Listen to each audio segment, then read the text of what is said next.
خواتین حضرات، کیا کبھی عوام، سیاسی شخصیات اور حکومتی ادارے ایک ہو سکتے ہیں؟ کیا واقعی حکومتی فیصلے عوام کے حق میں ہوتے ہیں یا عوام کو ذلیل کرنے کے لیے سرکاری اداروں کو بنایا گیا ہے؟ میں یہ بات کیوں کر رہا ہوں؟ میں یہ بات اس لیے کر رہا ہوں کہ میں یہ بات کرنے کے لیے خود کو مجبور پاتا ہوں۔ اس کی وجہ یہی ہے جو میں اور آپ گزشتہ کچھ دنوں سے دیکھ رہے ہیں۔ آپ نے سوشل میڈیا پر ایک ویڈیو ضرور دیکھی ہوگی جس میں کچھ لوگ پودے اکھاڑ رہے ہیں۔ معاملہ کیا تھا؟ ضلع خیبر کے علاقے باڑہ منڈی قصبے میں وزیر اعظم کی شجرکاری مہم کا افتتاح MNA اقبال افریدی اور MNA شفیق افریدی سمیت ڈپٹی کمشنر ضلع خیبر اسلم وزیر نے کیا تھا۔ مہم کے دوران مظاہرین نے خوب ہلڑ بازی کرتے ہوئے تمام پودوں کو جڑ سے اکھاڑ کر لے گئے۔ مظاہرین نے ہاتھوں میں کالے جھنڈے بھی اٹھا رکھے تھے۔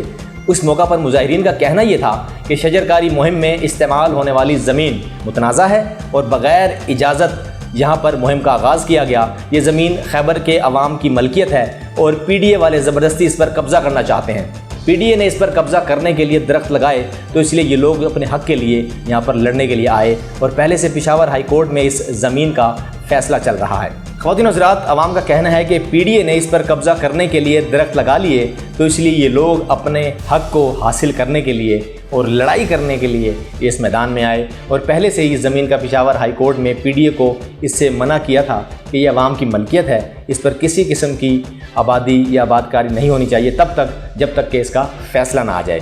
لیکن PDA والے نہیں مانے، یہاں تک کہ عدالت کا حکم نامہ بھی ٹھکرا دیا اور پھر نوبت یہاں تک آ گئی کہ یہ لوگ آپے سے باہر ہو گئے۔ دوستو، شجرکاری مہم کیا ہے اور وزیر اعظم پاکستان عمران خان آخر کیوں یہ پودے لگانے میں اتنا زور دے رہے ہیں؟ اور جب وزیر اعظم پاکستان عمران خان اتوار کو اسلام آباد میں 10 بلین درخت لگانے کی شجرکاری مہم کا آغاز کر رہے تھے تو ٹھیک اسی وقت پاکستان کے صوبے خیبر پختونخوا کے علاقے خیبر میں چند افراد اس مہم کے دوران لگائے گئے پودوں کو اکھاڑ رہے تھے۔ ایسا کیوں ہوا؟ معاملات کیا تھے؟ جانیں گے اس ویڈیو میں، لیکن تفصیلات میں جانے سے قبل ایک مرتبہ آپ تمام سننے والوں سے گزارش کرنا چاہیں گے کہ اگر آپ نے ابھی تک ہمارے چینل سبسکرائب نہ کیا ہو تو ریڈ بٹن دبا کر چینل کو ابھی اس وقت سبسکرائب کر لیجیے، ساتھ ہی بیل آئیکن پر بھی کلک کر دیں تاکہ روزانہ کی بنیاد پر نئی اپلوڈ ہونے والی ویڈیوز آپ تمام احباب تک پہنچتی رہے اور آپ مستقبل میں بھی ایسی انفارمیٹیو اور دلچسپ ویڈیو سے فائدہ اٹھاتے رہیں۔ خواتین حضرات، شجرکاری مہم کے بارے میں تفصیلات تو میں آپ کو بتاؤں گا، پہلے یہ گزارش کرنا چاہتا ہوں کہ اگر حکومت کی جانب سے شجرکاری مہم کا آغاز ہو چکا ہے تو کیا حکومتی عہدیداران اور سرکاری افسران اتنے نااہل ہیں کہ وہ کسی کی نجی زمین یا اس زمین پر جس پر ابھی عدالتی کارروائی چل رہی ہو، کوئی فیصلہ عمل میں نہ آیا ہو، تو اس زمین پر وہ بغیر پوچھے پودے لگا رہے ہوں؟ اس میں کوئی شک نہیں کہ درخت لگانے سے پورے ملک کا فائدہ ہوگا۔ ایک درخت کئی نسلوں کے لیے آکسیجن فراہم کرتا ہے، لیکن کیا کوئی افسر عدالت سے NOC لیے بغیر یہ جسارت کر سکتا ہے کہ وہ اس زمین پر جا کر، جو کہ کسی اور کے قبضے کی زمین ہے اور اس پر اپنا جو کہ متنازع زمین ہے، اس پر وہ جا کر درخت لگائیں، یا اس پر وہ کیسے شجرکاری کر سکتا ہے؟ کیا کوئی ایک بھی حکومتی افسر نے ان لوگوں کے پاس جا کر ان کو منایا وہ کہ یہ زمین متنازع ہے اور اس کا فیصلہ ہونا بھی باقی ہے، لیکن فیصلہ کسی کے بھی حق میں ہو، وہ تو یہاں درخت لگانے کی اجازت مانگ رہے ہیں؟ تو ان کو درخت لگانے کی اجازت ممکنہ طور پر مل سکتی تھی، کیونکہ درخت تو ہمارے ملک کا ایک مشترکہ فیصلہ ہے۔ خواتین حضرات، ایسا کیوں ہے؟ اس سوال کا جواب بھی ہم چاہتے ہیں کہ آپ نیچے موجود کمنٹ باکس میں لکھ کر ہم تک ضرور پہنچائیں۔ اس حوالے سے، اس سوال کے حوالے سے آپ کی قیمتی رائے ہم جاننا چاہتے ہیں، اس کے لیے ہمارا کمنٹ باکس حاضر ہے، آپ بے دریغ اپنی رائے کا استعمال کر سکتے ہیں۔ وزیر اعظم پاکستان نے 10 بلین درخت لگانے کا ہدف بتایا تھا۔ 10 بلین درختوں کا ہدف 5 برس کے لیے پلان تھا، اور پلان کے مطابق 3 سال میں 3.2 بلین درخت لگائے جائیں گے۔ اس وقت ملک میں تقریباً 30 کروڑ پودے نرسریوں میں موجود ہیں۔ ہدف کے مطابق اگلے سال جون تک 1 بلین درخت لگا دیے جائیں گے۔ اس 1 بلین کے ہدف کو حاصل کرنے کے لیے دسمبر 2020 تک تقریباً 20 کروڑ درخت لگائے جائیں گے، اور پھر مزید 30 کروڑ درخت اگلے سال یعنی جون 2021 تک لگا کر مکمل کر دیے جائیں گے۔ خواتین حضرات، وزیر اعظم عمران خان کے مطابق اس وقت پاکستان 50 کروڑ درخت لگا چکا ہے۔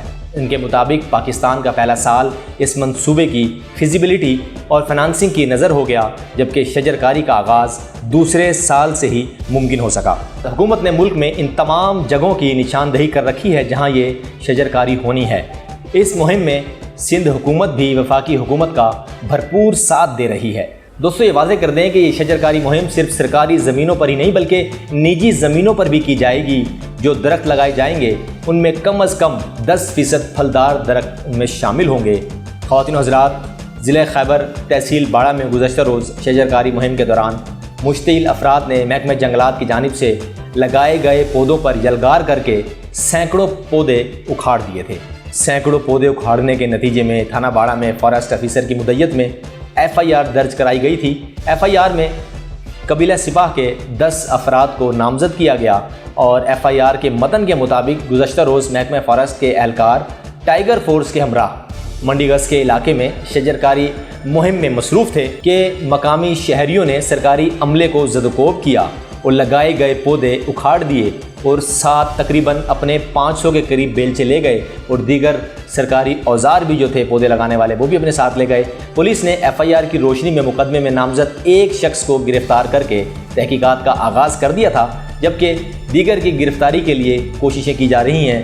خواتین و حضرات، صرف یہی نہیں بلکہ ماضی میں بھی وزیر اعظم عمران خان کی بلین ٹری سونامی پر کئی سوالات اٹھائے گئے، جن میں ایک بڑا سوال تو یہی تھا کہ ملک میں بلین درخت نہیں لگائے گئے، مگر حکومت یہ دعوے کر رہی ہے۔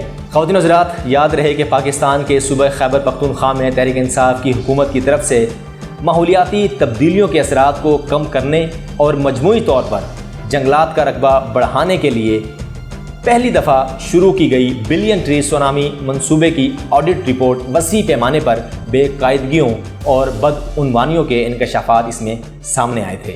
میں یہ واضح کر دوں کہ آڈیٹر جنرل آف پاکستان کی جانب سے مالی سال 2014 اور 2015 کی جو رپورٹ جاری کردہ ان کی رپورٹ تھی، اس کے مطابق بلین ٹری سونامی منصوبے میں پودوں کے حصول کے لیے ٹھیکے مبینہ طور پر میرٹ کے برعکس دیے گئے تھے، جس سے قومی خزانے کو کروڑوں روپے کا نقصان ہوا تھا۔ اب حکومت تسلیم کرتی ہے کہ اس حوالے سے شفافیت کا نظام وضع کرنے کی ضرورت تھی اور اس وقت صوبے میں کم درخت لگائے گئے تھے، مگر یہ سوال اب بھی اپنی جگہ موجود ہے کہ کیسے پتہ چلے گا کہ حکومت نے یہ جو ہدف طے کیا تھا تو اس کے مطابق اتنے ہی درخت لگے ہیں اور ان جگہوں پر ہی لگے ہیں جن کی نشاندہی کی گئی تھی۔ خواتین و حضرات، ملک امین اسلم نے یہ بات واضح کی کہ شجرکاری مہم میں شفافیت کو یقینی بنانے کے لیے فائنینشیل اور پرفارمنس آڈٹ کا جو نظام وضع کیا گیا ہے، ان کے مطابق فائنینشیل آڈٹ میں کل پیسے کی لاگت اور پودوں پر اٹھنے والے اخراجات کا حساب لیا جائے گا اور انہی کے مطابق یہ آڈٹ بھی 3 مختلف لیول پر ہوگا۔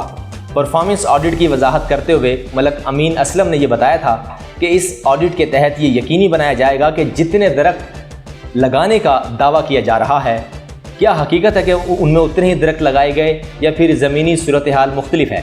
انہوں نے یہ بات بھی واضح کی تھی کہ اس آڈٹ کے ذریعے پتہ چلایا جائے گا کہ درختوں کی کل تعداد کتنی تھی، ان میں سے بچے کتنے ہیں اور ان کی کامیابی کی شرح کیا ہے۔ ان کے مطابق یہ آڈٹ تھرڈ پارٹی کے ذریعے ہوگا اور اس حوالے سے اگلے مہینے تک حتمی فیصلہ ہو جائے گا۔ شجرکاری مہم میں ناکامی کی صورت میں پاکستان کے متعدد علاقے بنجر بن جائیں گے۔ وزیر اعظم کے مشیر برائے ماحولیاتی تبدیلی ملک امین اسلم نے ورلڈ بینک کی حالیہ ایک رپورٹ کا حوالہ دیتے ہوئے کہا کہ پاکستان کے 6 اضلاع کے بارے میں کہا گیا ہے کہ اگر شجرکاری نہ کی گئی تو 2050 تک یہ اضلاع بنجر بن جائیں گے۔ ان 6 اضلاع میں سے پنجاب اور سندھ کے 3 اضلاع شامل ہیں۔ صوبہ پنجاب کے 3 اضلاع میں سے جو سر فہرست ہیں وہ لاہور ہے، دوسرے نمبر پر ملتان اور تیسرے نمبر پر فیصل آباد کا یہ نمبر آتا ہے۔ صوبہ سندھ کے 3 اضلاع میں سے میرپور خاص، سکھر اور حیدرآباد شامل ہیں۔ دوستو، ایک حدیث کا مفہوم بتاتا چلو، نبی اکرم صلی اللہ علیہ وسلم کے فرمان مبارکہ کا مفہوم یہ ہے کہ قیامت برپا ہو رہی ہو اور تمہیں درخت لگانے کی نیکی کا موقع مل جائے تو فوراً یہ نیکی کر ڈالو۔ اس لیے تو کہا جاتا ہے کہ شجرکاری کسی ایک شخص کی نہیں بلکہ ہر ایک کی ذمہ داری ہے۔ اپنی ذمہ داری کا احساس کرتے ہوئے ہر انسان کو اپنے حصے کا کم از کم ایک پودا تو ضرور لگانا چاہیے۔ دوستو، ماہرین کے مطابق کسی بھی ملک کے کل رقبے کا 25% حصہ جنگلات پر مشتمل ہونا چاہیے۔ تو دوستو، ضروری ہے کہ زیادہ سے زیادہ درخت لگائے جائیں، ان کی دیکھ بھال کی جائے اور آنے والی نسل کو بھی شجرکاری کی فوائد اور اہمیت سے واقف کروایا جائے۔ دوستو، آج کے لیے صرف اتنا ہی۔ مجھے اور میری ٹیم کو اجازت دیں۔ اللہ حافظ۔